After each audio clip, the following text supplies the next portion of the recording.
क्या आप electric car, electric scooter या इलेक्ट्रिक बाइक लेने का सोच रहे हैं? तो इस वीडियो को एंड तक देखना, हो सकता है आप आपका डिसीजन बदल लें। इंडिया में इलेक्ट्रिक व्हीकल पॉपुलर हो रहे हैं और इलेक्ट्रिक टू व्हीलर बनाने वालों की तो मानो बाढ़ सी आ गई है। ये स्टार्टअप ज्यादा प्रॉफिट कमाने के चक्कर में सेफ्टी से कॉम्प्रोमाइज करने लगे हैं और इनके बनाए इलेक्ट्रिक टू व्हीलर में आग लगने के वीडियोस वायरल हो रहे हैं और एक केस में तो इलेक्ट्रिक स्कूटर के ओनर की जान भी जा चुकी है। लेकिन क्या ये सिर्फ इंडिया में हो रहा है? तो जवाब है नहीं। माना कि इंडिया में जिन इलेक्ट्रिक स्कूटर्स में आग लग रही है वो सारे स्टार्टअप्स हैं जिनका आज के 2 या 3 साल पहले नामो निशान तक नहीं था और इलेक्ट्रिक व्हीकल बनाने का इनका एक्सपीरियंस भी कम है। इंडिया में तो ये गलतियां स्टार्टअप से हो रही है, लेकिन वहीं अगर कुछ और कंट्रीज की ओर देखा जाए तो वहाँ बड़ी बड़ी स्टैब्लिश्ड कार कंपनीज ये गलती कर रही है। जैसे कि अमेरिका की जनरल मोटर्स, जिसका शेवरोले ब्रांड पूरी दुनिया में फेमस है, उसे $2 बिलियन खर्च करके मार्केट से अपनी 1 लाख कार्स को वापस फैक्ट्री में लाना पड़ा कार की बैटरी में आग लगने की वजह से। वैसे ही साउथ कोरियन कंपनी ह्यूंडई ने मार्केट से 82,000 ह्यूंडई कोना को वापस मंगवाया क्योंकि कुल 13 ह्यूंडई कोना की बैटरी में आग लग गई थी और इन 82,000 ह्यूंडई कोना में 456 वो ह्यूंडई कोना भी शामिल है जो इंडिया में बेची गई। और अब बात करते हैं खुद को इलेक्ट्रिक कार का रेवोल्यूशनर बताने वाली कंपनी टेस्ला की। साल 2013 से साल 2021 के बीच इन 8 सालों में टेस्ला की कुल 60 गाड़ियों में आग लग गई और जिस देश से टेस्ला बिलोंग करती है यानी कि अमेरिका की बात करें तो उन्हीं के नेशनल फायर प्रोटेक्शन एसोसिएशन की रिपोर्ट के अनुसार साल 2018 में कुल 2,12,500 इलेक्ट्रिक कार्स में आग लगी जिसमें 560 लोगों की जान चली गई। ऐसी न्यूज ये कंपनीज हम तक पहुंचने ही नहीं देती और जब किसी इंडियन मैन्युफैक्चरर की कार या स्कूटर में आग लगती है तो उसे जोरों शोरों से बताया जाता है। हमें यह एहसास करवाया जाता है कि हमारे लोकल प्रोडक्ट्स बेकार हैं, जबकि देखा जाए तो इन अमेरिकन और कोरियन कंपनी के मुकाबले इंडिया के 2 बड़े ब्रांड्स जो इलेक्ट्रिक कार बनाते हैं, टाटा और महिंद्रा, इनकी कार में आग लगने का रेशियो तो ना के बराबर है। लेकिन कभी ये सोचा है कि व्हीकल की बैटरी में ही आग क्यों लग रही है, जबकि लिथियम आयन बैटरी हमारे चारों ओर है, हमारे मोबाइल में, लैपटॉप में, एयरपॉड्स में और अब तो घड़ी में भी। एक्चुअली इनमें लगी बैटरी का स्ट्रेस लेवल और व्हीकल में लगी बैटरी का स्ट्रेस लेवल अलग अलग होता है। मोबाइल, लैपटॉप या वॉच में लगने वाली लिथियम आयन बैटरी की एनर्जी स्टोरेज कैपेसिटी बहुत ही कम होती है और चार्ज होते वक्त या डिस्चार्ज होते वक्त इन लो कैपेसिटी बैटरी पर ज्यादा लोड नहीं आता है। तो वहीं स्कूटर या कार में लगने वाली बैटरी की कैपेसिटी मोबाइल या लैपटॉप की बैटरी से 100 गुना ज्यादा होती है। चार्ज होते वक्त ये बहुत ही ज्यादा मात्रा में एनर्जी को अपने अंदर स्टोर करती है और व्हीकल की परफॉर्मेंस को बनाए रखने के लिए बैटरी डिस्चार्ज भी बहुत स्पीड से होती है। कार या स्कूटर के सड़क पर चलते वक्त जो भी बाहर का टेम्परेचर होता है वो बैटरी को भी सहन करना पड़ता है। जो भी सड़क के गड्ढे होते हैं उनका इम्पैक्ट बैटरी पर भी आता है। व्हीकल की रेंज बढ़ाने के लिए कंपनी ज्यादा से ज्यादा सेल्स को बैटरी में ठूस देती है, जिसका मतलब है बहुत ही ज्यादा लेवल पर चार्ज या डिस्चार्ज होना, जिससे कि बैटरी गर्म हो जाती है और उसमें आग लगने का खतरा और भी ज्यादा बढ़ जाता है। सवाल यह है कि इलेक्ट्रिक व्हीकल में आग लगने से कैसे रोका जाए।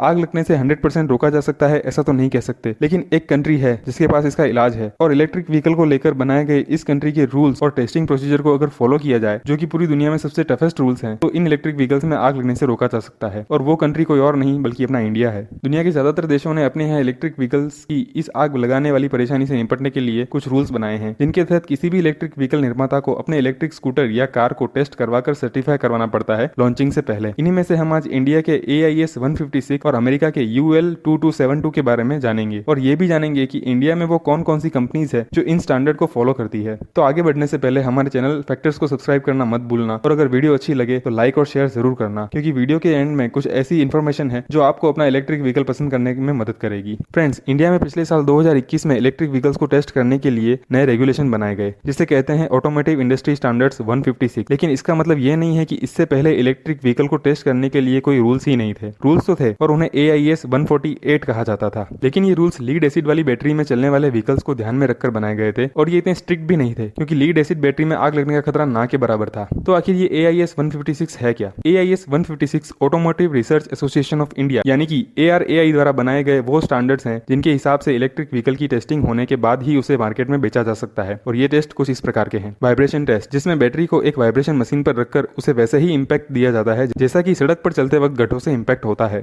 थर्मल शॉक टेस्ट, जिसमें बैटरी को एक थर्मल शॉक मशीन के चैम्बर में रखकर अंदर का टेम्परेचर बहुत ही तेजी से बदल दिया जाता है, जैसे कि अगर चैम्बर का टेम्परेचर एकदम हाई है तो सिर्फ 2 सेकंड के अंदर टेम्परेचर को बिल्कुल ही लो कर दिया जाता है। एक्सटर्नल शॉर्ट सर्किट, जिसमें बैटरी के आसपास शॉर्ट सर्किट किए जाते हैं। मैकेनिकल ड्रॉप टेस्ट, जिसमें बैटरी को बार बार उठाकर गिराया जाता है। ओवरचार्ज टेस्ट, जिसमें बैटरी को फुल चार्ज होने के बाद भी चार्ज किया जाता है और इसकी कैपेसिटी जांची जाती है कि ये कितना रह सकती है। विथस्टैंड वोल्टेज, जिसमें बैटरी को चार्ज करते वक्त वोल्टेज को तेजी से कम या ज्यादा किया जाता है। वाटर रेसिस्टेंट टेस्ट, जिसमें बैटरी पर 2 मिनट तक लगातार प्रेशर से पानी डाला जाता है या पानी में पूरा डुबाने तक रखा जाता है। और अंत में सबसे इंपॉर्टेंट फायर रेसिस्टेंट टेस्ट, जिसमें बैटरी को पूरे 2 मिनट तक सीधे फायर यानी कि आग के कांटेक्ट में रखा जाता है। इन सभी टेस्ट को पूरा करने के बाद अगर बैटरी यूज करने लायक बचती है तो ही उसे AIS 156 की सर्टिफिकेशन मिलती है। और अब बात करते हैं अमेरिका के UL 2272 सेफ्टी स्टैंडर्ड की। यहाँ UL का मतलब है अंडरराइटर्स लेबोरेटरी INC, जो कि इलेक्ट्रिक कार या स्कूटर की बैटरी की टेस्टिंग करके उन्हें सर्टिफाई करती है। अमेरिका के सेफ्टी स्टैंडर्ड UL 72 और इंडिया के AIS 156 99% एक जैसे हैं। लेकिन जहां इंडिया में बैटरी का फायर रेसिस्टेंट टेस्ट होता है जिसमें बैटरी को 2 मिनट तक आग के हवाले कर दिया जाता है, ये टेस्ट अमेरिका में नहीं होता, बल्कि फायर रेसिस्टेंट टेस्ट किए बिना ही बैटरी को सर्टिफाई कर दिया जाता है और उसका रिजल्ट ये कि टेस्ला जैसी कार भी दिवाली का अनार बन जाती है। तो कहते हुए अत्यंत ही खुशी हो रही है कि AIS 156 जैसे स्टैंडर्ड किसी और देश के पास नहीं है। लेकिन ये कहते हुए अत्यंत ही दुख हो रहा है कि इंडिया में AIS 156 को कंप्लाई करना यानी कि AIS 156 टेस्ट से बैटरी को सर्टिफाई करवाना कंपलसरी नहीं है। ये इलेक्ट्रिक स्कूटर या कार बनाने वाली कंपनी पर छोड़ा गया है कि वो चाहे तो अपनी लिथियम आयन बैटरी को पुराने सेफ्टी स्टैंडर्ड AIS 148 से सर्टिफाई करवा सकते हैं और अगर चाहें तो नए सेफ्टी स्टैंडर्ड AIS 156 से सर्टिफाई करवा सकते हैं। ये क्या है?